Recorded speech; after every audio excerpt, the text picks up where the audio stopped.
بسم اللہ الرحمن الرحیم۔ میرے بھائیوں بزرگوں، میری ماں بہنوں، مجھ سے کئی بار کہا گیا کہ آپ بھی کچھ بولیے۔ میں نے کہا کہ میری بات اس وقت کون سنے گا، اس لیے کہ میری بات تو زمین سے نیچے اور آسمان کے اوپر کی ہوتی ہے، لیکن کہا گیا تو میں کھڑا ہو گیا ہوں۔ میرے بھائیوں بزرگوں، میں ہارون صاحب کی اس نگری میں اپنے تمام بھائیوں بہنوں اور ماؤں کو مبارکباد پیش کرتا ہوں کہ آپ نے اس قانون کے خلاف احتجاج دھرنے پر بیٹھے اور اپنے حق کی آواز کو بلند کی۔ یہ ہماری ماں اور بہنیں میدان میں آئی ہیں، ہمارے نوجوان میدان میں آئے ہیں، یہ تحریک رکنے والی نہیں ہے۔ جب عورتیں میدان میں آ گئی ہیں اور ہمارے نوجوان میدان میں آ گئے ہیں تو یہ تحریک رکنے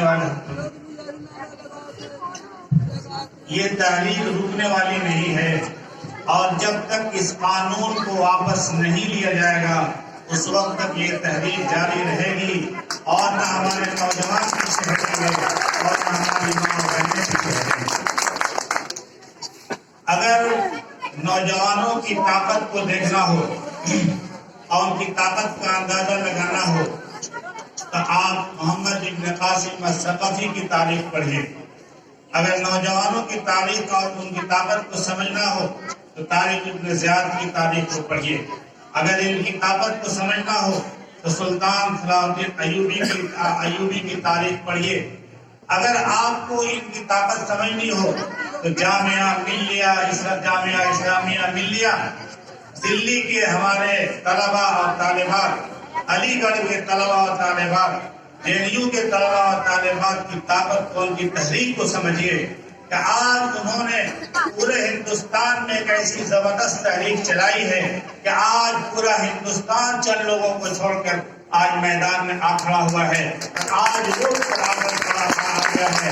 آپ نے عوام کی طاقت کو نہیں سمجھا، آپ نے عوام کی طاقت کو نہیں سمجھا۔ عوام آپ کو کرسی پر بیٹھا بھی سکتی ہے اور کرسی سے ہٹا بھی سکتی ہے۔ ہم نے آپ کو بیٹھایا ہے، ہم آپ کو کرسی پر لے گئے ہیں، ہم ہی آپ کو کرسی سے ہٹانے والے بھی ہیں۔ ہماری یہ ماں اور بہنیں کیا سمجھا ان لوگوں نے کہ ہماری یہ ماں اور بہنیں جو اپنے گھروں میں رہنے والی، لیکن آج اپنے گھروں کو چھوڑ کر، اپنے بستر کو چھوڑ کر، اپنی آرام گاہ کو چھوڑ کر کے آج میدان میں آ گئی ہیں اور وہ مردوں کے ساتھ وہ احتجاج میں آ رہی ہیں۔ کیا ان کی یہ آہ اور کیا ان کی یہ طاقت اور کیا ان کی تحریک کو کوئی روک سکتا ہے؟ دنیا کی کوئی طاقت نہیں روک سکتی ہے۔ جھکنا پڑے گا حکومت کو، اور حکومت کو سمجھنا پڑے گا اور اپنے قانون کو واپس لینا پڑے گا۔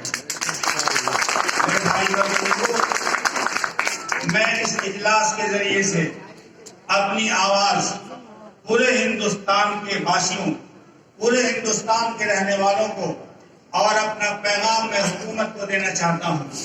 گرچہ میری آواز کمزور ہے لیکن پہنچانے والی ذات اللہ کی ہے، اللہ پہنچائے گا، اس لیے میں اپنی بات کرنا چاہتا ہوں۔ میرے بھائی اور بزرگوں، آپ میری بات کو غور سے سنیے۔ میری بات کچھ زیادہ سنجیدہ ہے، شاید کہ میری بات پر آپ لوگوں کو پسند آوے کہ نہ آوے، لیکن سنجیدگی سے آپ بات کو سمجھیے تاکہ ہماری اس تحریک کو کامیاب بنانے میں ہمیں اچھا موقع ملے اور ہمیں سہولت حاصل ہو۔ میں آپ سے پوچھتا ہوں ایک بات کہ اگر کسی مسلمان کا خون نکال کر پیالے میں رکھ دیا جائے، کسی ہندو کا خون نکال کر پیالے میں رکھ دیا جائے، کسی سکھ کا خون نکال کر کے پیالے میں رکھ دیا جائے، کسی عیسائی کا خون نکال کر کے پیالے میں رکھ دیا جائے اور اس کے بعد کہا جائے کہ تم پہچانو کہ کون سا خون مسلمان کا ہے اور کون سا خون ہندو کا ہے اور کون سا خون سکھ کا ہے اور کون سا خون عیسائی کا ہے، کوئی نہیں پہچان سکتا ہے۔ اے لوگوں، ہم ہندوستان کے ہیں، ہمیں ہندوستان سے محبت ہے اور ہم ہندوستان میں رہیں گے اور یہیں پر مریں گے، یہیں پر جیئیں گے۔ ہم ہندوستان کو چھوڑ کر نہیں جا سکتے ہیں، اس لیے کہ ہندوستان کی مٹی سے ہمیں محبت ہے۔ اس بات کو کہہ کر کے میں پورے ہندوستان کے مسلمانوں کو، ہندو بھائیوں کو، سکھوں کو، عیسائیوں کو اور تمام باشیوں کو میں یہ پیغام دینا چاہتا ہوں کہ میرے بھائیوں، سب کے سب ہم ایک ہیں، ایک مٹھی ہیں، ایک طاقت مسلم کی ہے. ہم سب کے سب ایک ہیں, ایک ہو کر کے ہم لڑیں گے اور ظالم طاقت کو ہم نیچا دکھائیں گے اور ظالم کے پنجے کو مموڑ دیں گے, ان کے ظلم کے پنجے کو مموڑ دیں گے. لیکن ہم پیچھے نہیں ہٹ سکتے, ہم سب کے سب ایک ہیں. ہندوستان کو آزاد کرنے کے لیے, ہندوستان کو آزاد کرانے کے لیے ہم سب کے سب مل کر کے لاٹھی اور ڈنڈے بھی کھائے ہیں, گولیاں بھی کھائی ہیں, جیل کے سلاخوں میں بھی ڈالا گیا, پھانسی کے پھندوں کو بھی ہم نے چوما.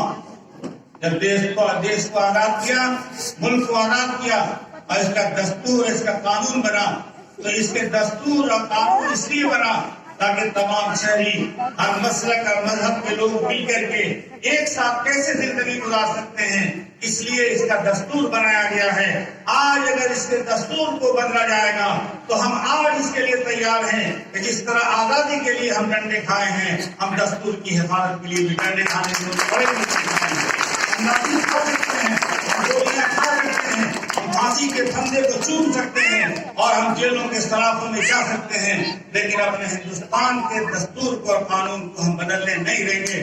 مٹھی بھر لوگ چاہتے ہیں کہ پورے ہندوستانیوں پر حکومت کریں, یہ ایسا نہیں ہو سکتا. ہم سب کا خون ایک ہے, اس لیے ہم سب کے سب مل کر کے اس تحریک کو آگے چلائیں گے انشاءاللہ. دوسری بات, علامہ اقبال نے کہا تھا سارے جہاں سے اچھا ہندوستان ہمارا.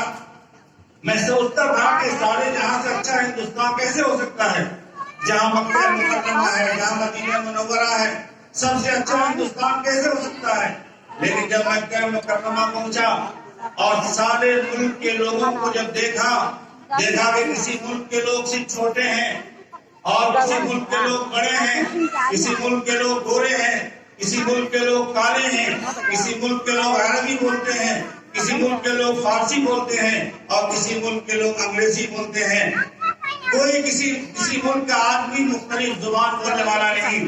لیکن ہمارا ہندوستان, ہمارے ہندوستان کے لوگوں میں دیکھیے, لمبے بھی ہیں, ناٹے بھی ہیں, کالے بھی ہیں, گورے بھی ہیں. ہمارے ہندوستان میں انگلش بھی بولنے والے ہیں, عربی بھی بولنے والے ہیں, فارسی بھی بولنے والے ہیں, ہر زبان پر قادر ہیں.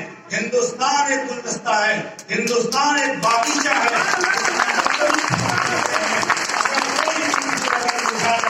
ہندوستان کا یہ باغیچہ خوشنما نہیں رہے گا اگر کسی باغیچے کے ایک پیڑ کو اور ایک درخت کو کاٹ دو تو باغیچہ صحیح نہیں رہ سکتا. ہندوستان ایک باغیچہ ہے جس میں ہر مذہب کے ماننے والے, ہر زبان کے بولنے والے, ہر طرح کے لوگ یہاں بستے ہیں. یہاں پر سب کو آزادی حاصل ہے. ہم اس آزادی کو باقی رکھیں گے اور ہندوستان کے کسی بھی ڈالی کو اور کسی بھی شاخ کو کٹنے نہیں دیں گے. لوگوں سنو میری بات کو, اگر شاخ کاٹتے ہو, درختوں کی شاخ کاٹنے سے درخت ختم نہیں ہوتا بلکہ درخت اور بڑھتا ہے. درختوں کی جڑوں کو کاٹ دو تو درخت ختم ہو جائے گا. ہماری جڑوں کو تم نہیں کاٹ سکتے ہو, ہماری شاخوں کو کاٹو گے ہم اور جڑیں گے اور ہم اور بڑھیں گے. اللہ تعالیٰ ظالم حکومت کو برداشت نہیں کرتا. اللہ کسی کے ظلم کو برداشت نہیں کرتا. ظالم جب ظلم کرتا ہے, اللہ کو جب انقلاب لانا ہوتا ہے تو چٹی الٹی چلنے لگتی ہے اور مایوسی چھانے لگتی ہے. جب انسان سمجھ جاتا ہے کہ مایوسی چھا گئی, اب تو ہم پر ظلم ہی ظلم ہو رہا ہے, مظلوم کو کہیں بھی سر چھپانے کی جگہ نہیں ہوتی, اللہ اپنا کام دکھلاتا ہے اور ظالم کے پنجے کو موڑ دیتا ہے. ظالم کے ظلم کے پنجے کو موڑ دیتا ہے. جو حکومت نے ظلم کی بنیاد پر اپنی حکومت کرنا چاہتی ہے وہ کان کھول کر کے سن لیں کہ آپ کی حکومت ظلم کی بنیاد پر نہیں چل سکتی ہے. تاریخ دیکھ لو ہندوستان کو, جن لوگوں نے ظلم کیا ہے ان کی حکومت ختم ہوئی ہے. اس لیے گھبرانے کی بات نہیں ہے, مایوس ہونے کی بات نہیں ہے. آپ اطمینان سے کام کیجیے. میں مبارکباد دیتا ہوں, پیش کرتا ہوں. پھر اپنی ماں اور بہنوں کو, اپنے نوجوانوں کو, آپ کے حوصلے کو میں سلام کہتا ہوں اور آپ کے لیے دل سے دعائیں بھی کرتی ہیں. اور میں کہتا ہوں کہ تمام عورتوں کو, تمام بھائیوں کو, تمام بہنوں کو, اس میں شریک ہونا چاہیے اور اپنی آواز کو بلند کرنا چاہیے. اس وقت اپنا حق لینے کا اور اپنی آواز کو حکومت تک پہنچانے کا یہ بہترین ذریعہ ہے. ہماری آواز کو کوئی دبا نہیں سکتا.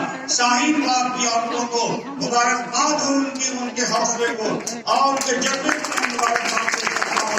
اپنے نوجوان طلبا اور طالبات کے حوصلے کو لے کر میں سلام پیش کرتا ہوں کہ جنہوں نے ہندوستان کو ایک رخ دیا اور ایک تحریک دی اور ایک راستے پر لا کر کھڑا کیا. ان کو یہ پتہ نہیں تھا. انہوں نے قانون بنا کر پیش کر دیا, غلطی کی, بغیر سوچے سمجھے پیش کیا ہے. ان کو یہ پتہ نہیں تھا کہ عوام کی طاقت کیا ہے, لوگوں کی طاقت کیا ہے. اگر پہلے پتہ ہوتا تو شاید یہ قانون پیش نہیں کر سکتے تھے. بڑی غلطی کی اور بہت بھول کی اور بڑا احسان کیا کہ ہم سب لوگوں کو اکٹھا کر دیا, ایک پلیٹ فارم بنا کر دیا. آج فیصلہ کریں اور وہ پیغام کریں کہ ہم انشاءاللہ لڑیں گے, آخری دم تک لڑیں گے, اور جب تک ہم اپنا حق نہیں لے لیں گے اور اس قانون کو واپس نہیں کرا لیں گے اس وقت تک ہم واپس نہیں ہوں گے. پھر انشاءاللہ کچھ باتیں اور ہوں گی جو بعد میں کہی جائیں گی. اللہ پاک ہم سبوں کو قبول فرمائے اور سبوں کی قربانیوں کو قبول فرمائے, سب کے جذبات کو قبول فرمائے, سب میں حوصلہ نصیب فرمائے. اللہ تعالیٰ کے ساتھ, سنجیدگی کے ساتھ, مدانت کے ساتھ اس احتجاج کو جاری رکھنے کی توفیق عطا فرمائے. احتجاج میں سنجیدگی, مدانت اور دانشمندی, عقل مندی بہت ضروری چیز ہے. اگر ہوش ہو, دانشمندی نہ ہو, اگر جذبہ ہو, ہوش نہ ہو, دانشمندی نہ ہو تو پھر کامیابی نہیں ملتی. اللہ تعالیٰ ہم سبوں کے جان مال عزت کی حفاظت فرمائے. آپ کی